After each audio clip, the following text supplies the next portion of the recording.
Hi hello నమస్తే welcome to our channel నిజం. So ఎలా ఉన్నారు అందరూ కూడా బాగానే ఉన్నారని అయితే అనుకుంటున్నా. సో ఆల్రెడీ మీరు తమ్నైల్లో చూసే ఉంటారు. ఈ వీడియో వచ్చేసి మన తెలంగాణ రాష్ట్రాన్ని స్వాతంత్రం వచ్చినప్పటి నుంచి ఏ విధంగా మన తెలంగాణ రాష్ట్రాన్ని సాధించుకోవడం జరిగింది, ఆ సాధించుకోవడానికి ఎన్ని పోరాటాలు జరిగినాయి, ఏ విధంగా మన తెలంగాణ హైదరాబాద్ మీద దౌర్జన్యాలు జరిగినాయి అనే విషయంపై ఈరోజు మనం క్లియర్గా ఒక చిన్న వీడియో అయితే చేయబోతున్నాను.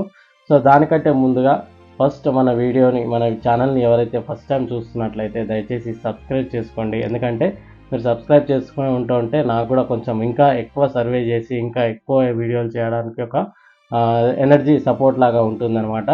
అదేవిధంగా మీరు లైక్ చేయండి, మీకు ఈ వీడియో నచ్చినట్లయితే లైక్ చేయండి. ఎందుకంటే సో మీరు లైక్ చేయడం వల్ల ఈ వీడియో ఇంకొకరికి కూడా షేర్ అవుతుంది, వాళ్ళు కూడా సో మన తెలంగాణ గురించి తెలుసుకోవడానికి ఒక అవకాశం అయితే ఉంటుంది. సో అదేవిధంగా ఈ వీడియోలో నేను చెప్పిన విషయంలో ఏదైనా మిస్ అయితే సో దాన్ని మీరు కామెంట్ రూపంలో చెప్పగలుగుతారని చెప్పేసి సో కోరుకుంటున్నా. సో సబ్స్క్రైబ్ అయితే చేస్తారుగా, ఇక మన వీడియోని అయితే స్టార్ట్ చేద్దాం. సో ఫస్ట్గా 1947లో మనకి స్వాతంత్రం అనేది వచ్చిందనమాట. అంటే బ్రిటిష్ వారు మన దేశాన్ని వదిలేసి మేము ఇంకా మీ దేశాన్ని మీరే పరిపాలించుకోండి అని చెప్పేసి వాళ్ళు కొన్ని రోజుల ముందే అనౌన్స్ చేయడం జరిగింది. 1947లో ఆగస్టు 15 కంటే ముందే అనౌన్స్ చేసుకోవడం జరిగిందనమాట. సో ఆ సమయంలో మన భారతదేశంలో మొత్తం కూడా సంస్థానాలు అనేటివి ఉన్నాయన్నమాట. ఇప్పుడు మనకి స్టేట్స్ ఎట్లయితే ఉన్నావో ఆంధ్రప్రదేశ్, తెలంగాణ, మహారాష్ట్ర అనే స్టేట్స్ ఎట్లయితే ఉన్నావో అప్పుడు రాజులు ఏలేవారు కాబట్టి సంస్థానాలు ఉండేవి అనమాట. సో ఆ సంస్థానాలు వచ్చేసి 556 సంస్థానాలు అయితే ఉండేటివి అనమాట. సో 565 565 సంస్థానాలు అయితే ఉన్నాయన్నమాట. సో 565 సంస్థానాలు ఉన్నాయి, రాజులు అయితే వెళ్తున్నారు. సో అప్పుడే ఇంకా మనకు ఇండిపెండెన్స్ డే వస్తుంది. ఇక మన భారతదేశాన్ని మనమే పరిపాలించుకునే అవకాశం మనకు దక్కుతుంది. సో మనందరం కూడా ఈ 565 రాజులందరూ కూడా భారతదేశంలో విలీనమై మన అఖండ భారతదేశాన్ని స్థాపించాలి అని చెప్పేసి అప్పుడు అనౌన్స్మెంట్ చేయడం జరుగుతుందన్నమాట. ఎవరు సో నెహ్రూ గారు అయ్యుండొచ్చు, సర్దార్ వల్లభాయ్ పటేల్ గారు అయ్యుండొచ్చు, వీళ్ళంతా కూడా భారతదేశ వ్యాప్తంగా అనౌన్స్ చేయడం జరిగింది. మొత్తం కూడా అప్పుడు 562 సంస్థానాలు అన్నీ కూడా అంగీకరించినవి, మన భారతదేశంలో కలిసిపోయినాయి, ఓకే అని వాళ్ళు కూడా హ్యాపీగా ఉండడం జరిగిందనమాట. కానీ కేవలం ఈ 555 సంస్థానాలలో కేవలం 3 సంస్థానాలు మాత్రమే ఈ యొక్క భారతదేశంలో కలవడానికి నిరాకరించినాయి అనమాట, యాక్సెప్ట్ చేయలేదు.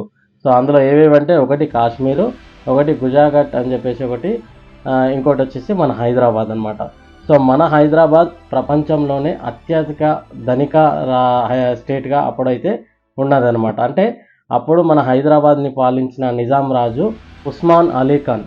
సో అప్పుడు మన హైదరాబాద్ని పరిపాలించిన రాజు ఉస్మాన్ అలీ ఖాన్ అనేది మొత్తం ప్రపంచంలోనే అత్యంత ధనికుడిగా ఉన్నాడు అనమాట ఆ రోజుల్లో. సో కాబట్టి నేను నా ఇండిపెండెంట్గానే ఉంటాను, నేను ఏ దేశంలో కలవను, సో అక్కడ పాకిస్తాన్లో కలవను, ఇక్కడ ఇండియాలో కలవను అని చెప్పేసి ఇండిపెండెంట్గా ఉంటానని చెప్పేసి ఆయన గట్టిగా స్టాండ్ తీసుకొని నిలబడడం జరిగింది. సో ఈ 3 స్టేట్లలో, ఈ 3 సంస్థానాలలో ఆల్రెడీ 2 సో ఉస్మాన్ అలీ ఖాన్ అనే ఒక నిజాం రాజు, మన హైదరాబాద్కి ఒక నిజాం రాజు, ప్రపంచంలోనే అత్యంత ధనికుడుగా అప్పుడైతే ఆయన ఉండడం జరిగిందనమాట.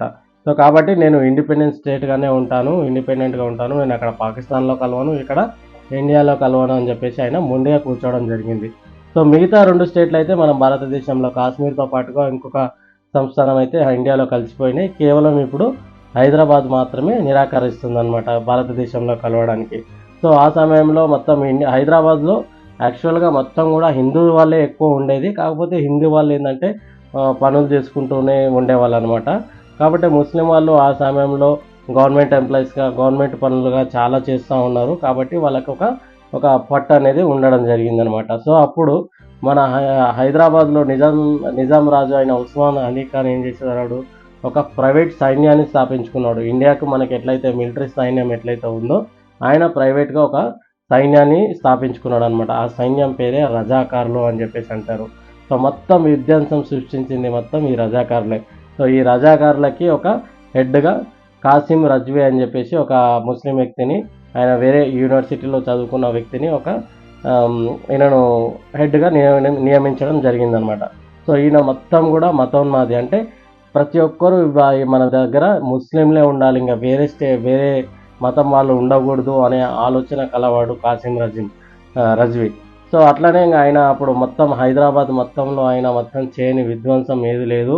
ఎందరో హిందువులను ముస్లింగా కన్వర్ట్ చేయడము, ఎవరైతే ఆయనకు ఎదురు తిరిగిరో మొత్తం కూడా వాళ్ళని విధ్వంసంగా చంపడము. ఈయన మన నిజాం కూడా ఆయనకు పూర్తిగా రైట్స్ ఇచ్చేసాడు అనమాట, ఏమైనా చేసుకో, కానీ మన మన హైదరాబాద్లో ఉండే వాళ్ళు మాత్రం మనకే సపోర్ట్గా ఉండాలి, భారతదేశానికి సపోర్ట్గా ఉండకూడదు అని చెప్పేసి.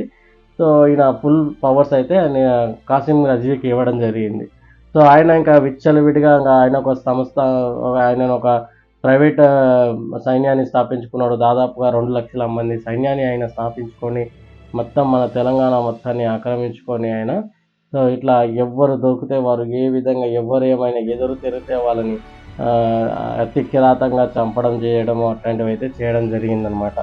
సో అప్పుడు తెలంగాణ రైతాంగ సాయుధ పోరాటం అని చెప్పేసి బైరాన్పల్లిలో ఒక కమ్యూనిజం వాళ్ళు వీళ్ళంతా కూడా తిరగబడడం జరిగింది. దాదాపుగా వచ్చిన ప్రతిసారి 3, 4 సార్లు, 5 సార్లు వీళ్ళు మన నిజాంపై తిరగబడడం జరిగిందనమాట. తిరగబడి వాళ్ళను కూడా